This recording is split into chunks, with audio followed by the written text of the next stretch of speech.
Let's dive right in. I really wanted to share with you uh, some reflection on how I was able to harness my yoga and mindfulness practice to really make my last vacation really special and kind of save it from itself of what potentially could have happened. So a little quick backstory. I went on vacation last week.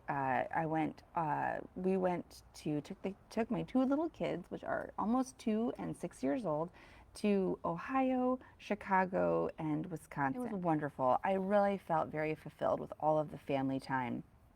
But as any of you who have young kids, especially if you have more than one, know, um, or if you can recall back to when your kids were younger, it's a struggle to try to get them across the country.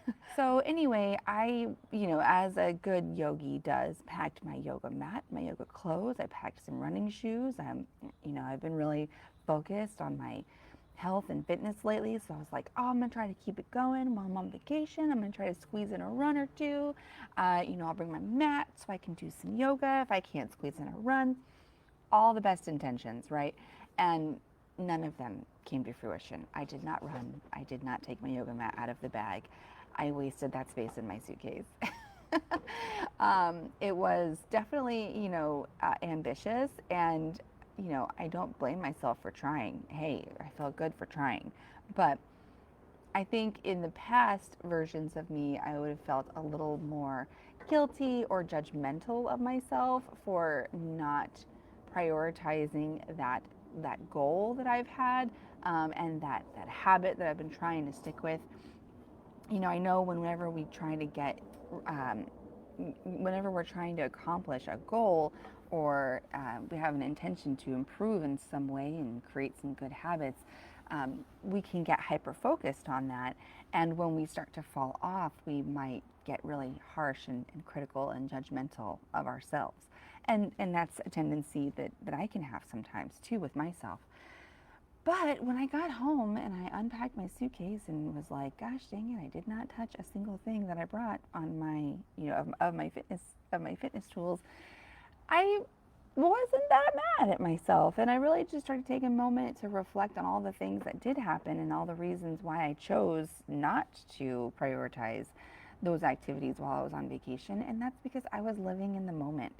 And so what I wanted to talk about in this chat today is how do we harness, we practice yoga, we practice mindfulness, we do all of these things throughout our day, our week. We schedule them, we put intention toward them, we watch videos about them. We're trying to dedicate space in our brain to these intentions because we want to improve in these ways. We want to be more, in tune with ourselves, more mindful, more aware. We want to improve our body. We want all these wonderful things that yoga does and offers us. And sometimes, we're going to need to step away from that. But when we step away from those habits or behaviors that we've tried to cultivate, that's when you really get to feel the effects of all of that practice, all of that intention, all of that hard work that you've been working towards.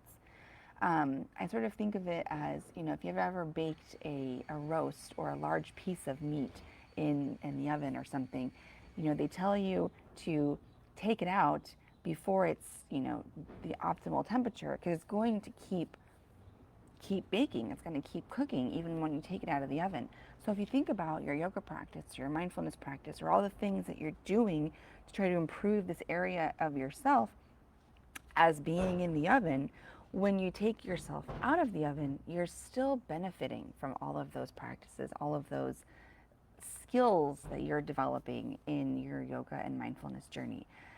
So that's what I wanted to share with you today is, how I reframed this, failure, which it's not failure. It's just this lack, this choice to not, continue with the intentions that I started with, the choice to change course, how that is actually still very much so practicing yoga and especially mindfulness. So let's talk about mindfulness for a moment. What is mindfulness? We talk about this a lot, and I like to kind of break it down as to what it really means.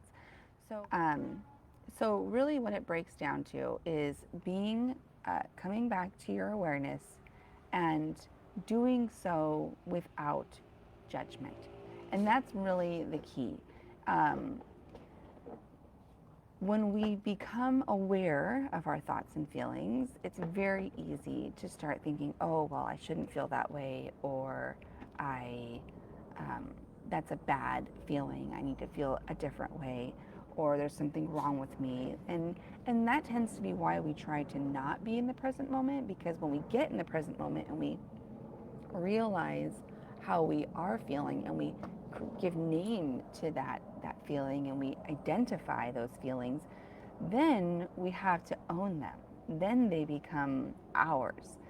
And that's where I think that we feel a sense of accountability that we may want to avoid internally. And this is all inside of our heads, so it's not like anybody else knows what's going on. Um, but when we start practicing that awareness and that return to the present moment without judgment, that is when the real mindfulness kicks in. That is when you're really practicing mindfulness. Because you have to be able to come to the present moment, identify how you're feeling, that's the awareness piece, and then be able to sit with that and remove judgment from yourself. That is what you can really focus on practicing on and off your mat. When it comes to being on your mat, this can look like, being aware of how your body is feeling, being aware of how flexible you are, how strong you are, and not, maybe you want to improve in those areas, but not judging yourself and being critical of yourself for where you are right now. It's just honesty. It's just knowing where you are and being like, okay, this is where I am. And not allowing yourself to compare yourself to the student next to you or to the teacher or to what you see on Instagram or YouTube videos. Not comparing yourself to another version of somebody else. That is where we can practice mindfulness on the mat. When it comes to being off the mat, it's the same techniques.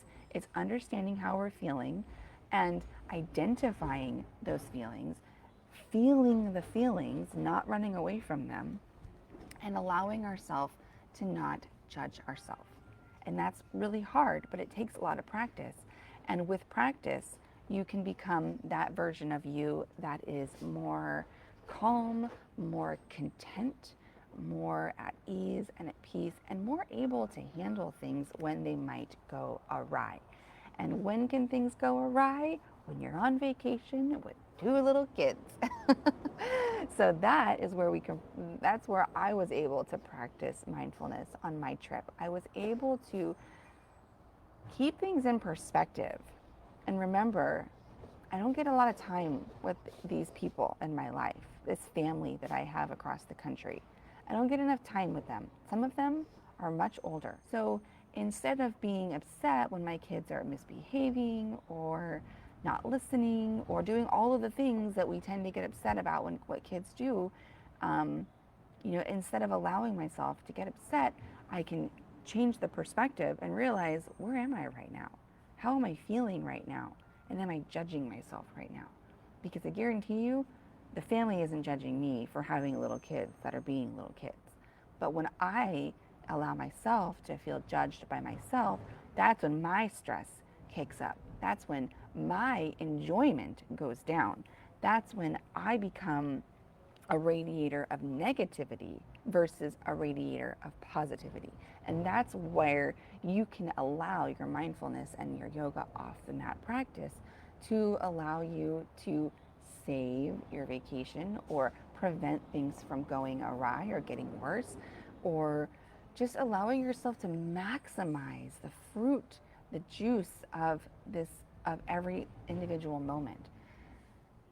And so that's what I wanted to talk about today, because those are things that we can practice at any time, but we can really,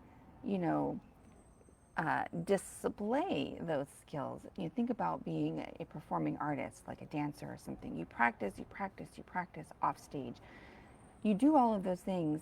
That way, when you get on stage, when everybody's watching, you can perform. That's the same thing with our mindfulness. We practice off stage. We practice in the car when we're about to pick up our kids, or when they're having a meltdown during dinner, or when they are trying to get dropped off at summer camp and screaming, "Mommy, come back. I don't want to stay. I want to go home with you."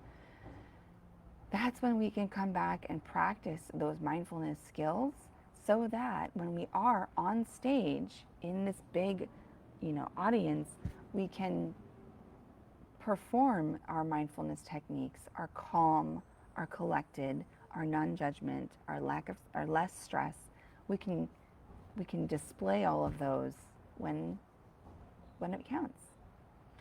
So that was what I had to share with you today. I like to keep these videos kind of short. I would love to hear your thoughts. If you would like to learn more about practicing mindfulness, mindful yoga, yoga off the mat, really diving into some more of these personal strength and development techniques that we learn through yoga and mindfulness, please let me know. I'd love to cater these videos to things that you want to learn more about. So I hope to see you in the next one. Thank you so much for watching this and catching the replay, and I hope you have a great rest of your day. Bye for now.